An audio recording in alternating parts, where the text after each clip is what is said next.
الحمد للہ رب العالمین والعاقبۃ للمتقین والصلاة والسلام علی سید المرسلین اما بعد فاعوذ باللہ من الشیطان الرجیم بسم اللہ الرحمن الرحیم. پڑھیے الصلاة والسلام علیک یا رسول اللہ وعلی آلک واصحابک یا نبی اللہ. الصلاة والسلام علیک یا حبیب اللہ وعلی آلک واصحابک یا نور اللہ. ماشاء اللہ الحمدللہ ہم آپ کو قرآن کو تجوید و قرأت کے حساب سے پڑھنا سکھا رہے ہیں. اس میں سورہ فیل اپنی چل رہی تھی. الحمدللہ اس کی 3 آیات ہم نے تجوید کے حساب سے جو پڑھنا سیکھی. آج چوتھی آیت ہے اور قرآن کو دیکھیے تجوید کے ساتھ ہی پڑھنا چاہیے. اور سمجھ رہے ہیں آپ, تجوید کے خلاف جو آدمی قرآن پڑھتا ہے تو اس کو بجائے ثواب کے گناہ ملتا ہے. بات سمجھ رہے ہیں آپ. اور قرآن کو جبھی ثواب ملے گا ہمیں جب ہم قرآن کو کیسے پڑھیں گے, تجوید کے ساتھ پڑھیں گے. اگر تجوید سے نہیں پڑھتے ہیں تو حدیث آپ کو پچھلے سنائی تھی, حضرت انس بن مالک سے روایت ملتی ہے ربا قاری للقرآن والقرآن یلعنہ, کہ بہت سے قرآن کے پڑھنے والے ایسے ہیں کہ قرآن ان پر کیا کرتا ہے, لعنت کرتا ہے. تو قرآن کو غلط پڑھنے پر قرآن لعنت کرتا ہے اور قرآن کو صحیح پڑھنا چاہیے. کیسے پڑھنا چاہیے, صحیح پڑھنا چاہیے, کیونکہ قرآن اللہ کا کلام ہے اور قرآن کی تلاوت کرنا اس کو افضل عبادت بتایا گیا ہے. کیا بتایا گیا ہے, افضل عبادت. اور حدیث میں ایک قرآن کی ایک حرف پڑھنے پر 10 نیکیاں ملتی ہیں. اس بارے میں بتایا گیا ہے کہ جو قرآن کا ایک حرف پڑھتا ہے اس کو کتنی نیکیاں ملتی ہیں, 10 نیکیاں ملتی ہیں. تو یہ 10 نیکیاں آپ کو جب بھی ملیں گے جب آپ قرآن کو صحیح پڑھیں گے. کیسا پڑھیں گے, جیسا اس کو پڑھنے کا حق ہے. اگر آپ نے قرآن کو صحیح نہیں پڑھا, یعنی جس حرف کا جو مخرج ہے اس حرف کو اس مخرج سے ادا نہیں کیا, اور جس حرف کی جو صفت ہے یعنی صفت لازمہ کو اگر کسی نے چھوڑ دیا تو یہ پڑھنا غلط ہو جاتا ہے. مخرج صحیح سے ادا نہ ہو, صفات لازمہ چھوٹ جائے, یا زیر زبر میں غلطی ہو جائے یعنی کھڑا زبر کر دے, یا حرف کو چھوڑ دے جیسے الف واو یا کو, تو اس طریقے سے پڑھنا یہ غلط پڑھنا کہلاتا ہے. بلکہ یعنی حرکات کو بدل دینا, حروف کو چھوڑ دینا, یا صفات لازمہ کو چھوڑ دینا, اس طرح سے پڑھنا یہ حرام بتایا ہے. کیسا ہے, ایسا پڑھنا حرام ہے. پڑھنا بھی حرام, سننا بھی حرام. تو جب آدمی اس طرح سے غلط قرآن پڑھے گا تو علماء کرام فرماتے ہیں اور اعلیٰ حضرت کے فتویٰ ہے کہ تجوید کے خلاف اگر قرآن کو پڑھ کر کوئی نماز پڑھ رہا ہے تو اس کی نماز قطعاً باطل ہے. کیسی ہے, قطعاً باطل ہے. تو قرآن کو تجوید سے پڑھنا بہت ضروری ہوا. بات سمجھ رہے ہیں آپ. تو الحمدللہ اسی میں ہم جو ہے قرآن کو صحیح پڑھنا سیکھ رہے ہیں. تو سورہ فیل کی ہم نے 3 آیات جو ہے سیکھ لی. آج چوتھی آیت ہمارے سامنے ہے. آج ہم اس کو سیکھنے کی کوشش کریں گے کہ اس کی تجوید کیا ہے, کہاں پر اس میں کب را پر ہوگی, کب باریک ہوگی, اور کون کون سے قواعد اس آج کی آیت میں ہمارے پائے جا رہے ہیں وہ ہم سمجھنے کی کوشش کریں گے. تو سب سے پہلے آپ یہ سمجھیے کہ تا پر زبر ہے, تو زبر کے بارے میں آپ کو بتا دیا کہ زبر زیر پیش ان کو جو ہے بغیر کھینچو اور بغیر جھٹکا دیے پڑھتے ہیں. اور را کے بارے میں بھی آپ کو بتا چکے ہیں کہ را پر اگر زبر پیش ہو تو را کو پر پڑھتے ہیں, را پر زیر ہو تو را کو باریک پڑھتے ہیں. اور دوسرا مسئلہ بتایا تھا کہ را سے پہلے زبر پیش ہو تو را کو کیسا پڑھتے ہیں, پر پڑھتے ہیں. تو یہاں پر تا کو بغیر کھینچے بغیر جھٹکا دیے پڑھیں گے. را پر جزم ہے, اس سے پہلے زبر ہے, تو یہاں پر بھی را کو ہم پر پڑھیں گے. تو گویا کیسے پڑھیں گے, تارو. کیسے پڑھیں گے, تارو پڑھیں گے. ٹھیک ہے, تارو. اور میم یا زیر می ہے, تو یا سے پہلے اگر زیر ہو یعنی یا مدہ سے پہلے زیر, یا سے پہلے زیر ہو تو یا مدہ کہلاتی ہے. واو سے پہلے پیش ہو تو واو مدہ کہلاتا ہے, اور الف سے پہلے زبر ہو تو وہ کیا کہلاتا ہے, الف مدہ کہلاتا ہے. تو یہ حروف مدہ کو ایک الف کے برابر کھینچ کے پڑھتے ہیں. تو یہاں پر میم یا زیر می پڑھیں گے. کیا پڑھیں گے, میم یا زیر می پڑھیں گے. ٹھیک ہے, تو کیا ہوا, تارو می. کیا ہوا, ہاں. اور ہا میم زیر ہم. کیا پڑھیں گے, ہا زیر ہم. تو ہا پر بھی زیر ہے, تو زیر کو بھی بغیر کھینچے بغیر جھٹکا دیے پڑھتے ہیں. تو اور کیا ہوا پورا, تارو میہم. کیا ہوا, اگر کسی نے پڑھا ترمیہم تب بھی یہ غلط ہے کہ را کو پر نہیں کیا گیا, اور تارو مہم پڑھ دیا تب بھی غلط ہوا کہ یا کھینچی نہیں گئی, یا کیا نہیں ہوئی, یا کھینچی نہیں گئی. تو یا کھینچیں گے اور را کو پڑھیںگے تو کیسے پڑھا جائے گا؟ ترمیہم. کیسے کیسے پڑھیں گے؟ ترمیہم. کیسے؟ ہاں ترمیہم. اب سمجھے؟ بتائیے، کھڑے ہو بتائیے کیسے پڑھیں گے. یہاں کے بتاؤ جو ابھی ہم نے کہا تھا، بتایا آپ کو. ترمیہم میں پوری پڑھ کے سناؤ. کیسے پڑھی جائے گی یہ؟ ترمیہم. ہاں اس کی را کیسے پڑھی جائے گی؟ اور میم کو کیسے پڑھیں گے؟ کھینچ کر پڑھیں گے. ٹھیک ہے، سبحان اللہ. بیٹھو. میم کو کیسے پڑھیں گے؟ کھینچ کر پڑھیں گے. اب یہاں پر جو آخری میم ہے، میم ساکن، اس کا قاعدہ یہ ہوتا ہے کہ میم کے بعد اگر میم آ جائے تو ادغام ہوتا ہے. میم کے بعد میم آ جائے تو کیا ہوتا ہے؟ ہاں. اور میم کے بعد با آ جائے تو اخفا ہوتا ہے. تو کیا ہوتا ہے؟ اور میم کے بعد میم اور با کے علاوہ کوئی حرف آئے تو اظہار ہوتا ہے. تو کیا ہوتا ہے؟ اظہار. اب یہاں پر میم کے بعد با ہے. کیا ہے میم کے بعد؟ تو میم پہ کیا کریں گے؟ اخفا کریں گے. یعنی یوں پڑھیں گے ترمیہم بحجارۃ، ترمیہم بحجارۃ. یعنی یہاں پہ ٹھہر کے چلیں گے. کیسے؟ میم کے بعد با آ رہی ہے نا، تو میم پہ رک کے چلیں گے. ٹھیک ہے. یہی ادغام اور اخفے کا قاعدہ یہ ہوتا ہے کہ ادغام کیسے کرنا ہے اور اخفا کیسے کرنا ہے. آئیے سمجھ لو آپ کہ جب ادغام قائم ہوتا ہے، ادغام نہیں، میں بتا رہا تھا کہ غنہ، کیا غنہ اور اخفے میں کیا فرق ہے یہ بتانا چاہ رہے ہیں. غنہ اور اخفے میں کیا فرق ہے، کہ غنہ کیسے ادا ہوتا ہے اور اخفا کیسے ادا ہوتا ہے. تو غنہ جب ہم ادا کرتے ہیں تو جس نون اور میم میں غنہ ہوتا ہے. کس میں غنہ ہوتا ہے؟ نون اور میم میں. تو نون اور میم کے اندر جب غنہ ادا کریں گے، اگر مانا نون کا غنہ ہم ادا کر رہے ہیں تو زبان کو تالو پر لگا کر رکھیں گے ایک الف کے برابر، اور آواز ناک میں لے جائیں گے. آواز کہاں لے جائیں گے؟ ناک کے باسنے میں. سمجھ رہے ہیں آپ؟ کہاں لے جائیں گے؟ ناک کے باسنے میں. جیسے ایسے پڑھیں گے ان. کیسے؟ اور میم کا اگر ہم میم کے اندر غنہ کر رہے ہیں تو دونوں میم کا مخرج کیا ہے؟ دونوں ہونٹ. میم کا مخرج کیا ہے؟ دونوں ہونٹ کی خشکی. تو جب میم کے اندر ہم غنہ کریں گے تب بھی دونوں ہونٹوں کو آپس میں چپکا کے رکھیں گے، مخرج میں لگا کے رکھیں گے. کیسے پڑھیں گے؟ عما. کیسے؟ اور اخفے میں یہ ہوتا ہے کہ جب ہم اخفا کرتے ہیں تو ابھی ہم نے بتایا کہ جب غنہ ادا کرتے ہیں تو اگر نون کا غنہ کر رہے ہیں تو زبان کو اس کے مخرج یعنی تالو سے لگا کے رکھتے ہیں.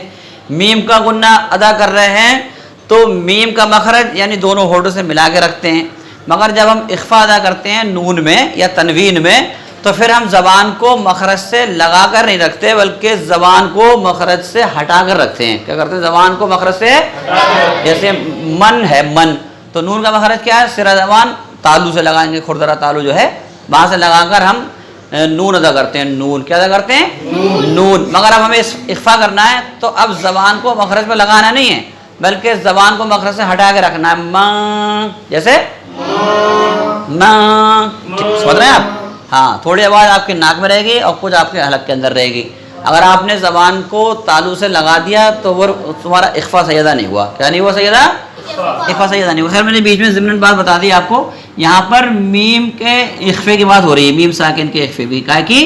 میم ساکن کے اخفے کی. تو میم ساکن کا اخفا بھی یوں ہی ہوتا ہے کہ اگر ہم میم ساکن کا اظہار کرتے تو میم پہ ہمیں ٹھہرنا نہیں تھا بلکہ آگے بڑھ جانا تھا. جب ہم میم کا اخفا کر رہے ہیں تو میم کا جو مخرج ہے یعنی دونوں ہونٹ، تو دونوں ہونٹوں سے دونوں ہونٹوں کو ملا کے رکھیں گے اور ایک الف کے برابر ٹھہریں گے تو یہاں اخفا ہو جائے گا. کیا ہو جائے گا؟ اخفا ہو جائے گا. تو کس طرح سے پڑھیں گے؟ ترمیہم بحجارۃ. کیسے پڑھیں گے؟ ترمیہم بحجارۃ. ٹھیک ہے. یہاں پہ رکنا ہے، ایک الف کے برابر یہاں کیا کرنا ہے؟ رکنا ہے. اب با پر زیر ہے تو بغیر کھینچے بغیر جھٹکا دیے. ہا پر بھی زیر ہے تو ہا کو بھی بغیر کھینچے. اور جیم پر زبر کے ساتھ الف ہے تو جیم کو کیسے پڑھیں گے؟ ایک الف کے برابر کھینچ کر پڑھیں گے. تو کیسے پڑھا جائے گا؟ بحجا. کیسے پڑھیں گے؟ بحجا.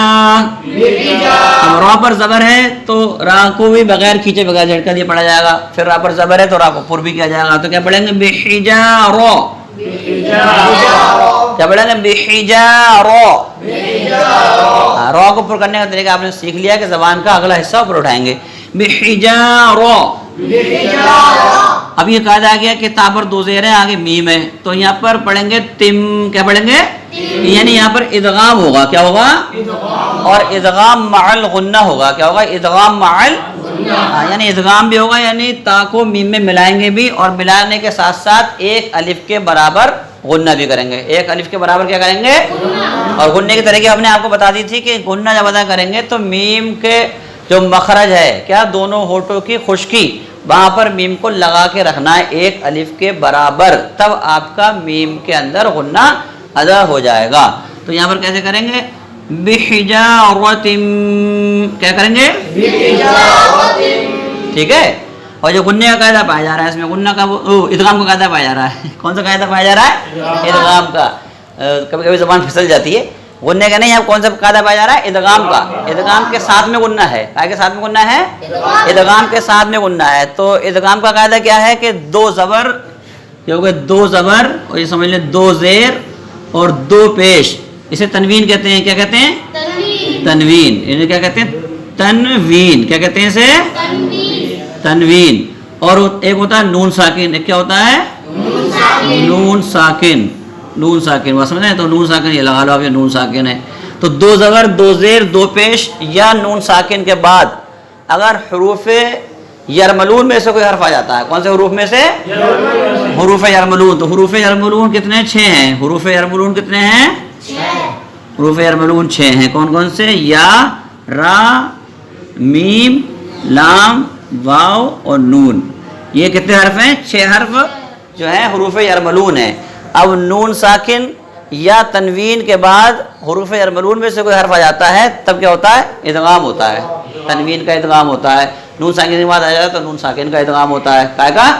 نون ساکن کے بعد اگر یہ 6 حرف آ جائیں، حروف آ جائیں، تو اس کا ادغام ہوگا نون ساکن کا۔ اور اگر کیا کہتے ہیں تنوین کے بعد ان 6 حروف میں سے کوئی حرف آ جائے تو تنوین کا ادغام ہوگا، کیونکہ تنوین بھی اصل میں نون ساکن ہی ہوتی ہے۔ تنوین کیا ہوتی ہے اصل میں؟ آپ دیکھیں، آپ نے لکھا حمزہ دو زبر ان، کیا؟ حمزہ دو زبر ان، تو اس کے آخر میں کیا کی آواز آ رہی ہے؟ نون کی آواز آ رہی ہے۔ اور آپ نے لکھ دیا حمزہ نون زبر ان، حمزہ نون زبر، دونوں آواز کیا آ رہی ہے آخر میں؟ نون کی آ رہی ہے۔ تو اس کے اندر سمجھ لیں آپ ایک نون ہے، نون ساکن اس کے اندر چھپا ہوا ہے، بات سمجھ رہے ہیں آپ؟ تو اسی لیے دو زبر، دو زیر، دو پیش کے بعد اگر حروف یرملون میں سے کوئی حرف آ جاتا ہے تو وہاں پر ادغام ہوتا ہے۔ کیا ہوتا ہے؟ ادغام ہوتا ہے، یعنی جس پر دو زبر، دو زیر، دو پیش لگے ہیں جس حرف پر، اس حرف کو ان حروف یرملون میں ملا کر پڑھتے ہیں۔ کیسے پڑھتے ہیں؟ ملا کر پڑھتے ہیں۔ تو یا میم واو، یا میم واو نون، ان میں تو ادغام غننے کے ساتھ ہوتا ہے، اور لام اور را میں بغیر غننے کے ہوتا ہے۔ لام اور را میں کیسا ہوتا ہے؟ بغیر غننے کے۔ جیسے کہ من تھا تمہارا، یہ من کیا تھا؟ من تھا۔ اب اس کے آگے آ گیا ربکم، کیا گیا؟ ربکم آ گیا، تو یہ را آ گیا۔ اب یہاں پر ادغام تو ہوگا مگر بغیر غننے کے ہوگا۔ کیسے ہوگا؟ بغیر غننے کے۔ بس میں ایسی ان تھا آپ کا، ان کیا تھا؟ ان۔ آگے آ گیا لا، کیا آ گیا؟ لام آ گیا، لام۔ تو اب یہاں پر نون کا ادغام تو ہوگا اس میں حروف یرملون میں، مگر بغیر غننے کے ہوگا۔ کیسے ہوگا؟ بغیر غننے کے ہوگا۔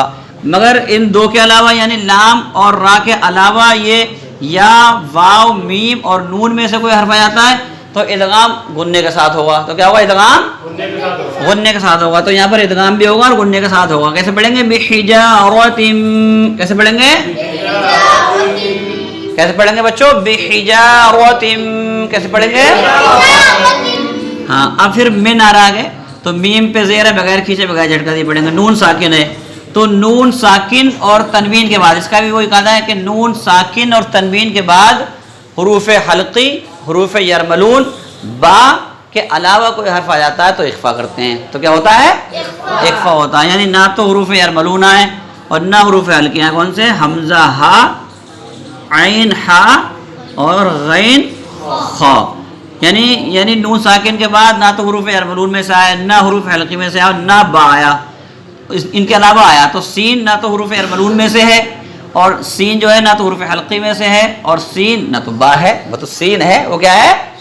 سین ہے۔ تو اگر ان حروف کے علاوہ نون کے بعد کوئی حرف آتا ہے تو اخفا کرتے ہیں۔ تو کیا کرتے ہیں؟ ہاں، اخفا کرنے کا قاعدہ بھی آپ کو بتا دیا کہ نون میں یا تنوین میں جب اخفا کریں گے تو نون ساکن، تنوین کے اندر نون ساکن ہوتا ہے، تنوین کے اندر کیا ہوتا ہے؟ نون ساکن ہوتا ہے۔ نون ساکن میں تو نون ساکن ہے ہی، تو نون کو ادا کرتے وقت اس کے مخرج میں زبان کو اس کے مخرج سے لگانا نہیں ہے، بلکہ الگ لٹکا ہوا سا رکھنا ہے. بات سمجھ رہے ہیں آپ؟ تب اخفاء ادا ہوگا. کیسے؟ کیسے؟ اور آپ نے اگر لگا دیا تو من ہو جائے گا. اگر آپ نے زبان کو مخرج پر لگا دیا، نون کے مخرج پر، تو کیا ہو جائے گا؟ پورا نون ہو جائے گا. بس سمجھ رہے؟ تو پورا نون ادا نہیں کرنا ہے، یہاں پر کمزور کر کے ادا کرنا ہے. کیسے؟ ٹھیک ہے. اب یہ آگے سجیل، تو سین پر زیر ہے تو زیر کو بغیر کھینچے بغیر جھٹکا دیے پڑھتے ہیں. جیم پر تشدید ہے. جیم پر کیا ہے؟ تشدید ہے. جس حرف پر تشدید ہوتی ہے تو اس کو 2 بار پڑھتے ہیں. سجیل، سجیل، کیونکہ یہاں پر 2 تھے نا، اس میں بعد میں ملا دیا گیا ہے. 2 جیم ہیں یہاں پر، ایسے کر کے رکھے ہیں آپ. بات سمجھ رہے ہیں آپ؟ پہلی والی ساکن ہے اور دوسری والی پر زیر ہے. پہلی والی کیا ہے؟ ساکن ہے، اور دوسری والی پر کیا ہے؟ زیر ہے. تو کیا ہوا؟ یہ آپ یہاں سے لیں، یہ تو پہلی والی ملائیں گے سج، پھر جی، سج جی، سج جی. سمجھ میں آ رہی ہے آپ پہ؟ تو ڈبل ہوتی ہے. جس حرف پر تشدید ہوتی ہے اس حرف کو کتنے بار پڑھا جاتا ہے؟ 2 بار پڑھا جاتا ہے. اب جیم کے بعد یا ہے تو یا کے یا مدہ، اب بتائیں یا مدہ کو 1 الف کے برابر کھینچ کے پڑھتے ہیں. تب کیسے پڑھیں گے؟ سج جی. کیسے پڑھیں گے؟ اب لام پر 2 زیر ہیں تو 2 زیر کو کیسے پڑھیں گے؟ سجیلن. کیسے پڑھیں گے؟ اور اگر ہم نے یہاں پر ٹھہر گئے تو 2 زیر جو ہوتے ہیں، اگر ہم وقف کر رہے ہیں تو 2 زیر ہوں یا 2 پیش ہوں، انہیں گرا دیا جاتا ہے. کیسے پڑھتے ہیں؟ سجیل. کیسے پڑھتے ہیں؟ سجیل. ٹھیک ہے. زبر ہو، زیر ہو، پیش ہو، اسے بھی گرا دیتے ہیں. 2 پیش ہوں، 2 زیر ہو، اسے بھی گرا دیتے ہیں. 2 زبر ہو تو اسے الف سے بدل دیتے ہیں. 2 زبر ہو تو کیا سے بدل دیتے ہیں؟ تو یہاں پر 2 زبر تو نہیں ہے، 2 زیر ہیں. کیا ہے؟ 2 زیر ہیں. تو دونوں زیر گرا دیں گے حالت وقف میں، تو پڑھیں گے سجیل. کیا پڑھیں گے؟ سجیل. کیا پڑھیں گے؟ سجیل. تو پورا کیا ہوا؟ ترمیہم بحجارۃ من سجیل. پڑھو.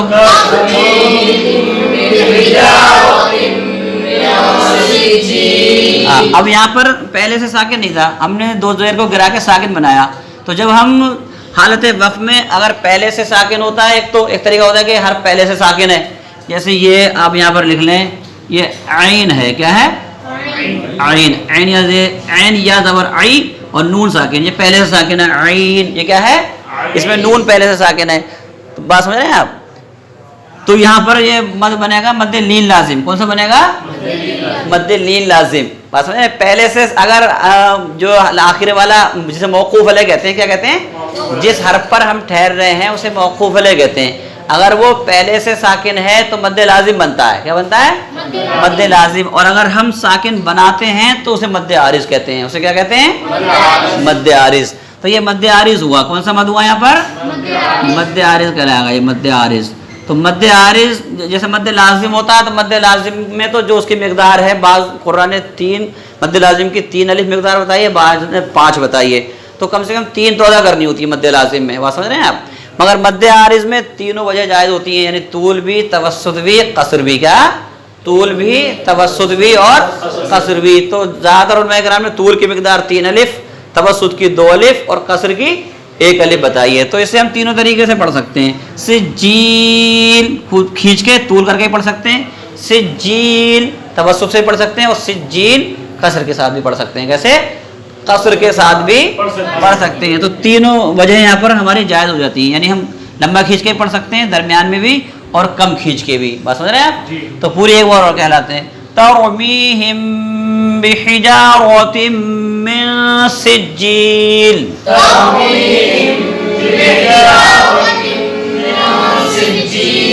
ٹھیک ہے، آپ کو سمجھ میں آ گئی بات؟